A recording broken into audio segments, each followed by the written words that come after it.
क्योंकि टकराव की खबरें आ रही थी, एक तरह से खटास जग जाहिर हो गई और बाकायदा डोनाल्ड ट्रंप ने बयान दिया, उससे जाहिर हुई।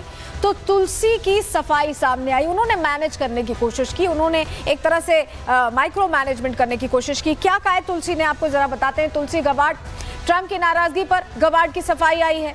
मीडिया मेरे बयान को तोड़ मरोड़ कर पेश कर रहा है, ये गबार्ड ने कहा है। राष्ट्रपति ट्रंप वही बात कह रहे हैं जो मैंने कही थी, वो ट्रंप को भी प्रोटेक्ट कर रही है, इमेज बचा रही हैं। ईरान परमाणु हथियार नहीं बना रहा है, लेकिन उसका यूरेनियम भंडार उस स्तर पर है, तुलसी गबार्ड ये कह रही हैं, जो आमतौर पर बिना परमाणु हथियारों वाले देशों में नहीं देखा जाता है। तो तुलसी गबार्ड उस बात को मैनेज करने की कोशिश कर रही हैं जो यहाँ पर डोनाल्ड ट्रंप ने कह दी है, बार बार नाराज होकर नाराजगी जाहिर कर दी। इस बीच बड़ी खबर आ रही है, उसका रुख कर रहे हैं। खामनेई को लेकर अमेरिकी मीडिया ने बड़ा दावा कर दिया है।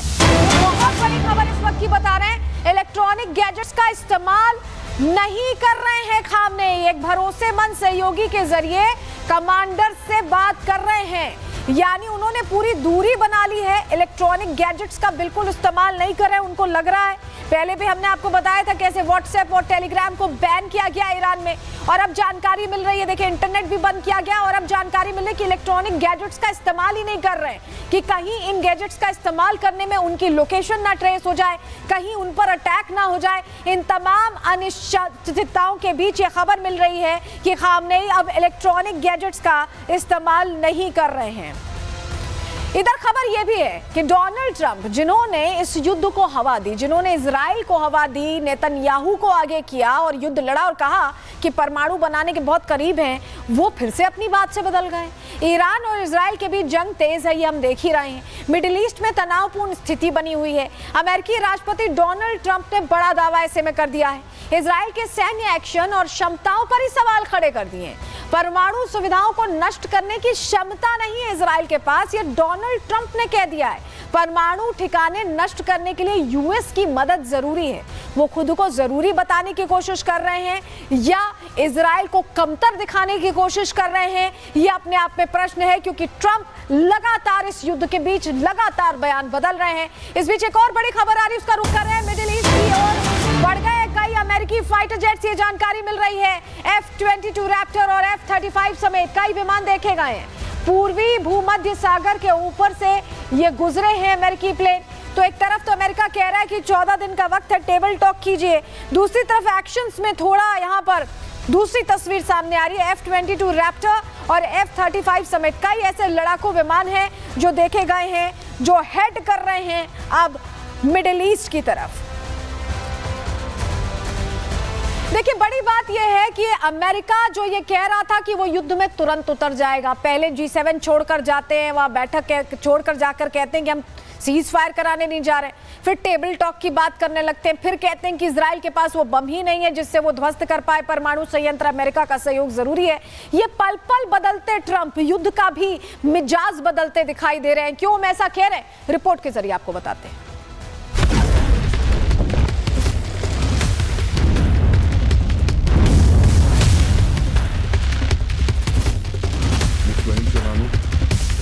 ईरान के परमाणु प्रोग्राम से सबसे ज्यादा खतरा इजराइल और अमेरिका को है, जिसके चलते इजराइल तो सीधे जंग में कूद गया, ईरानी परमाणु ठिकानों को निशाना बनाया, खामनेई के खास सिपह सालारों को मौत के घाट उतार दिया। लेकिन अमेरिका अभी तक ना तो जंग में कूदा और ना ही खुलकर इजराइल के साथ मैदान में खड़ा हुआ। उल्टा डोनाल्ड ट्रंप बार बार ईरान से टेबल टॉक की बात कह रहे हैं, ईरान को बार बार मोहलत दे रहे हैं, जबकि ना तो सुप्रीम लीडर बातचीत को तैयार हैं और ना ही ईरान के विदेश मंत्री को अमेरिका पर भरोसा।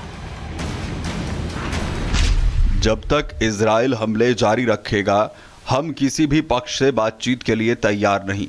ईरान कभी भी अस्पतालों और नागरिक क्षेत्रों को निशाना नहीं बनाता, जबकि इजराइल ने जानबूझकर गाजा में अस्पतालों को निशाना बनाया है। अमेरिकी राष्ट्रपति डोनाल्ड ट्रंप की नीतियां और बयानबाजी हमेशा से विरोधाभास से भरी रहती है। ऐसे में ना तो ईरान को ट्रंप पर भरोसा है और ना ही इजराइल को समझ आ रहा है कि अमेरिका इस जंग में उसके साथ है भी या नहीं। ट्रंप ने दावा किया था कि उन्होंने ईरान को परमाणु समझौते के लिए समय दिया था, लेकिन इजराइल ने वो मोहलत पूरी होने से पहले ही जंग का बिगुल फूंक दिया। आवाज का ये पूरा इलाका ये धुआं धुआं होता दिखाई दे रहा है। ये तस्वीर आपको दिखा रहे हैं जो बता रही है कि कितना नुकसान यहां भी पहुंचा है। तो ऐसा नहीं है, इजराइल भी लगातार अटैक कर रहा है और रणनीतिगत तरीके से कर रहा है।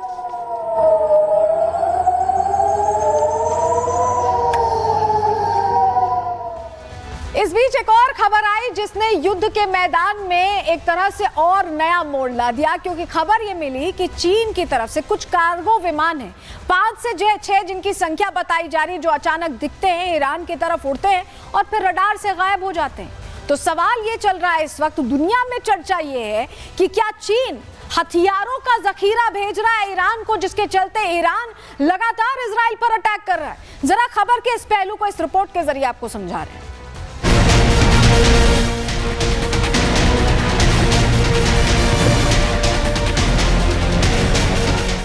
क्या इजराइल ईरान जंग में चीन की हो गई है एंट्री? क्या जंग के बीच ईरान को सैन्य मदद कर रहा है चीन?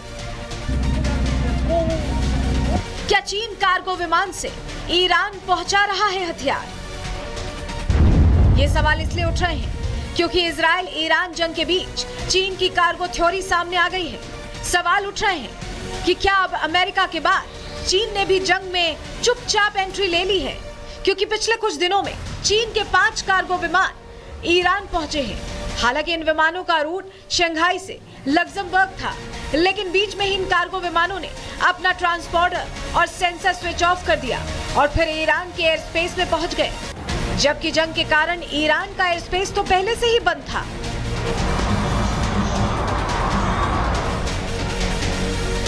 एक डेटा के मुताबिक 14 जून से अब तक कम से कम 5 बोइंग 747 विमानों ने चीन से ईरान की ओर उड़ान भरी है।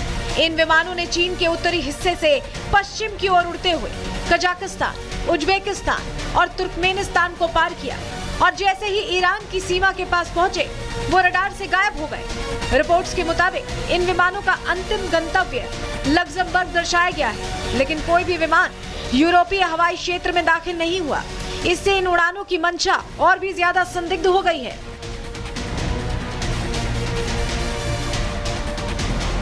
चीन की इसी हरकत ने अब दुनिया की निगाह उसकी ओर कर दी है।